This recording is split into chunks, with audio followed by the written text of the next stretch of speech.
Government వాళ్ళు ఏదైనా private కాంట్రాక్ట్లో interference అవ్వటానికి వీల్లేదు. అంటే ఏమిటి, ఇప్పుడు చాలా టెక్నాలజీ కంపెనీసు కాంట్రాక్ట్స్ ఎంటర్ అవుతాయి. అంటే ఇప్పుడు ఫర్ ఎగ్జాంపుల్ చిన్న చిన్న కంపెనీస్ ఏదైతే ఐటీ కంపెనీస్ మన దేశీ కంపెనీస్ ఉన్నాయో వాళ్ళు ఒక యాప్ డెవలప్మెంట్ చేయటానికి వాళ్ళు ఏం చేస్తారు, కాంట్రాక్ట్స్ ఎంటర్ అవుతారు. కాంట్రాక్ట్స్ ఎంటర్ అయినప్పుడు వేరే కంపెనీస్తో, ఇప్పుడు ఫర్ ఎగ్జాంపుల్ గూగుల్కి ఏదైనా మనం చెయ్యాలి వర్క్, మైక్రోసాఫ్ట్కి ఏదైనా చెయ్యాలి, దానికి వెండర్స్ ఉంటారు, ప్రిఫర్డ్ వెండర్ కంపెనీస్ ఉంటాయి. చిన్న కంపెనీస్ నుంచి వాళ్ళు స్కిల్స్ తీసుకుంటారు, వాళ్ళు యాప్స్ డెవలప్మెంట్ చేయమనో లేకపోతే ఉద్యోగం అంటే ఎంప్లాయీస్ని తీసుకోవడం అని చేస్తారు వాళ్ళు కాంట్రాక్ట్స్. సో ఒకవేళ గవర్నమెంటు అలాంటి కాంట్రాక్ట్ ఇంటర్ఫియరెన్స్ అవుతే, ఇప్పుడు వీళ్ళందరూ కూడా ఉద్యోగాలు చేస్తున్నారు కాంట్రాక్ట్ పొజిషన్స్లలో, కొన్ని యాప్స్ కూడా డెవలప్మెంట్ చేస్తున్నారు పెద్ద కంపెనీస్కి. సడన్గా గవర్నమెంట్ వచ్చి ఇలాంటి డెసిషన్స్ తీసుకుంటే దాన్ని ఇంటర్ఫియరెన్స్ ఇన్ కాంట్రాక్ట్స్ అంటారు. ఆ ఇంటర్ఫియర్ ఇన్ కాంట్రాక్ట్స్ ఒకవేళ అయితే అవి చెల్లనేరవు యుఎస్ రాజ్యాంగం ప్రకారం. అంటే ఈ అనాలిసిస్ మీకు ఇంతవరకు ఎవరు చెప్పలేదు. రెండోదండి, ఎప్పుడైతే ఒక గవర్నమెంటు అంటే ఒక ఫెడరల్ గవర్నమెంటు ఎప్పుడైనా ఏదైనా నిర్ణయం తీసుకుంటే అది బర్డెన్ అవ్వద్దు, అంటే అన్డ్యూ బర్డెన్ అవ్వద్దు అంటారు. అన్డ్యూ బర్డెన్ అంటే ఏంటి, ఫైనాన్షియల్ బర్డెన్ అవ్వకూడదు ఇండస్ట్రీ మీద.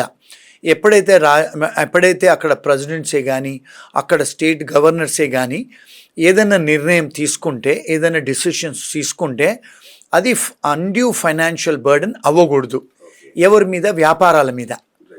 పడితే అది బ్యాడ్ అన్నట్టు, it is against the law. It's called ultra virus constitution. అంటే ఇది విత్ ఇన్ ద కాన్స్టిట్యూషన్ ఫ్రేమ్వర్క్లో లేదు. మరి అలాంటి ఫ్రేమ్వర్క్లో మీరు ఒకవేళ డిసిషన్స్ తీసుకుంటే అవి కోర్ట్స్ ఇంటర్ఫీర్ చేసి చెల్లనేరం అని చెప్పి డిక్లేర్ చేస్తాయి. ఇప్పుడు ఇలాంటివి ఇది రెండో విషయం. మూడో విషయము, ఇప్పుడు పెద్ద కంపెనీస్ ఉన్నాయి, చిన్న కంపెనీస్ కూడా ఉన్నాయి. ఇప్పుడు మరి పెద్ద కంపెనీసే కాదు కదా లక్షల వేల మందిని హైర్ చేసేది, చిన్న కంపెనీస్ కూడా హైర్స్ కూడా చేస్తాయి కదా. ఇప్పుడు మాలాంటి వాళ్ళు కూడా కొన్ని కంపెనీస్ నడిపిస్తారు అక్కడ. సో మాలాంటి కంపెనీలు చిన్న కంపెనీస్ మరి చేసినప్పుడు మేము కూడా హైర్ చేసుకుంటాం $1,00,000 1,25,000 పెట్టి. మరి మీరు చిన్న కంపెనీస్ మీరు $1,00,000 పెట్టి తీసుకురావాలి అంటే మరి అది బర్డెన్సమ్ కదా చిన్న కంపెనీస్కి. మరి దాన్ని మీరు చిన్న కంపెనీస్ మీరు బర్డెన్ చేసినప్పుడు పెద్ద కంపెనీస్కి అలౌ చేసటం మరి equality of law, equal protection of law కాదు కదా. మీరు పెద్దవాళ్ళని ఒక విధంగా చూస్తున్నారు, చిన్న వాళ్ళని ఒక విధంగా చూస్తున్నారు. మరి ఇది డిస్క్రిమినేషన్ ఎఫెక్ట్ కదా. మరి నాలుగోది, ఫర్ ఎగ్జాంపుల్ ఇప్పుడు అక్కడ చదువుకుంటారు, అక్కడ వ్యాపారాలు పెట్టి డబ్బు ఖర్చు పెట్టి అక్కడ చదువుకొని అక్కడ ఉద్యోగాలు సంపాదిస్తారు. మరి ఉద్యోగాలు సంపాదించినప్పుడు ఫస్ట్ టైం వచ్చినప్పుడు మీరు వాళ్ళ మీద $1,00,000 జీతం ఇవ్వండి, $1,00,000 మీరు ఒక ఫైన్ కాదు ఇది ఒక ఫీ పేమెంట్ చేయండి అని ఒకవేళ పెట్టినప్పుడు ఇది అన్డ్యూ బర్డెన్ కదా. అంటే ఎంప్లాయీస్ మీద ఎంప్లాయర్స్ మీద మరి ఇది ఎకానమీగా ఎఫెక్ట్ అవుతుంది కదా. చాలామంది ఇమిగ్రెంట్స్ మీద బర్డెన్ అవుతుంది. ఇలాంటి ఏదైనా డిసిషన్స్ తీసుకుంటే సివిల్ రైట్స్ ప్రకారమే కానీ కాన్స్టిట్యూషన్ ప్రకారమే కానీ ఇవి చెల్లనేరవు. అవి చెల్లనేరినప్పుడు కోర్ట్స్కు వెళ్ళినప్పుడు, సుప్రీంకోర్టుకు వెళ్ళినా హయ్యర్ కోర్ట్స్ ఫెడరల్ కోర్ట్స్కు వెళ్తే అవి చెల్లనేరవని వాళ్ళు డిక్లేర్ చేస్తారు కోర్ట్స్. సో ఇలాంటి డెఫినెట్గా జరిగాయి. పాస్ట్లో ఈయన ఇచ్చిన ఎగ్జిక్యూటివ్ ఆర్డర్స్ ని క్యాన్సిల్ చేసే సందర్భాలు ఉన్నాయి, చాలాసార్లు అయినాయండి. మొన్న 4-5 నెలల కింద కూడా వీసాలు రద్దు చేయమని చేసినప్పుడు కూడా చాలా కోర్ట్స్ స్టే ఇచ్చారు.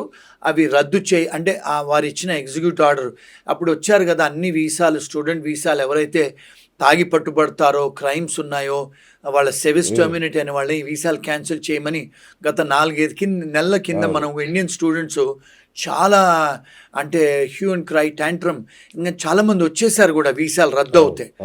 చాలామంది స్టూడెంట్స్ కూడా చాలా అంటే స్ట్రెస్ అయ్యారు. చాలామంది లాయర్స్ దగ్గరికి వెళ్ళారు, ఫెడరల్ కోర్టులోకి వెళ్ళి సూట్లు ఫైల్ చేశారు, లా సూట్స్ అమెరికన్ గవర్నమెంట్ మీద. కొన్ని జడ్జిలు స్టే ఆర్డర్ ఇచ్చారు, చెల్లనేరం అని కూడా డిక్లేర్ చేశారు. ఇలాంటివి తరచుగా జరుగుతుంటాయి అమెరికాలో, ఎందుకంటే రూల్ ఆఫ్ లా అనేది ఉంది, ఎందుకంటే అవి చెల్లనేరవు కూడా. అంటే ఇది నా analysis. As on today sir నాకు ఇంకొకటి క్లారిటీ ఇవ్వండి. ఇప్పుడు ప్రస్తుతం ఆల్రెడీ H1B వీసా మీద ఉన్నవాళ్ళు రెన్యువల్ గానీ, ఎక్స్‌టెన్షన్ గానీ ఏమన్నా ప్రాబ్లమ్ ఉంటదా? వాళ్ళకి ఏ ఇబ్బందులు లేవండి. హ్మ్. ఇప్పుడు H1B ప్రాసెసింగ్‌లో ఉన్న వాళ్ళు కూడా ఏ ఇబ్బందులు లేవు. అచ్చా! ప్రాసెసింగ్‌లో ఉన్న ఉన్న వాళ్ళకి వాళ్ళు కూడా. కూడా ఇబ్బందులు లేవు. సూపర్. ఆ! నెక్స్ట్ ఇయర్ ఎవరైతే వస్తారో నెక్స్ట్ ఇయర్ మన దేశాల నుంచి ఫారిన్ కంట్రీస్ నుంచి ఎవరైతే వస్తారో ఓకే. వాళ్ళు వచ్చే వాళ్ళకి ఆ నిబంధనలు పెట్టారని ఆ ఓకే. ప్రొక్లమేషన్. అంతేనండి. ఇప్పుడున్న వాళ్ళకి ఏ ఇబ్బందులు లేవండి అక్కడ. రైట్. ఇప్పుడు మీరు ప్రొక్లమేషన్ అన్నారు కదా సార్! ఇది ట్రంప్ ఉన్నంత కాలం ఉండాల్సిందే. లేదంటే ఏది కోర్ట్ గనక రద్దు చేయకపోతే ట్రంప్ ఉన్నంత వరకు ఉంటుంది. గవర్నమెంట్ మారాక వెళ్ళిపోతుందా? లేదంటే కంటిన్యూ అవుతుందా? ఒకవేళ కోర్టులు అనుకూలంగా ఇవ్వలేదు తీర్పు. గుడ్ క్వశ్చన్ అండి. ఇప్పుడు మన దేశంలో కూడా ప్రైమ్ మినిస్టర్లు, చీఫ్ మినిస్టర్లు వచ్చినప్పుడు కొన్ని డెసిషన్స్ తీసుకుంటారు. ఫర్ ఎగ్జాంపుల్ ఇప్పుడు మనం ఆంధ్ర గవర్నమెంట్లో జగన్ గారు ఉన్నప్పుడు కొన్ని డెసిషన్ తీసుకున్నారు. ఏమని అన్న క్యాంటీన్స్ అన్ని క్లోజ్ చేయాలని. మరి వారు వెళ్ళిన తర్వాత మళ్ళీ చంద్రబాబు నాయుడు గారు వచ్చిన తర్వాత మళ్ళీ ఓపెన్ చేశారు కదండి. అదేవిధంగా ఎప్పుడైతే గవర్నమెంట్ మారుతుందో గవర్నమెంట్ పాలసీస్ మారుతాయి, డెసిషన్స్ మారుతాయి. వాళ్ళు అవి ఓవర్ రూల్ చేసి మళ్ళీ కొత్త ప్రొక్లమేషన్స్, కొత్త ఎగ్జిక్యూటివ్ ఆర్డర్స్తో వస్తాయి. ఇప్పుడు అమెరికాలో చూస్తే బైడెన్ గారు చేసిన డిసిషన్స్ అన్నీ రద్దు చేసి అవన్నీ ఓవర్టర్న్ చేసి కొత్త ప్రొక్లమేషన్స్తోని, కొత్త ఎగ్జిక్యూటివ్ ఆర్డర్స్తోని ట్రంప్ గారు వస్తున్నారు. అంటే ప్రతి గవర్నమెంట్ మారినప్పుడు, వాళ్ళ అడ్మినిస్ట్రేషన్ మారినప్పుడు పాలసీస్ చేంజ్ అవుతాయండి. వారు ఉన్నంతసేపు ఉండొచ్చు ఇది. ఓకే.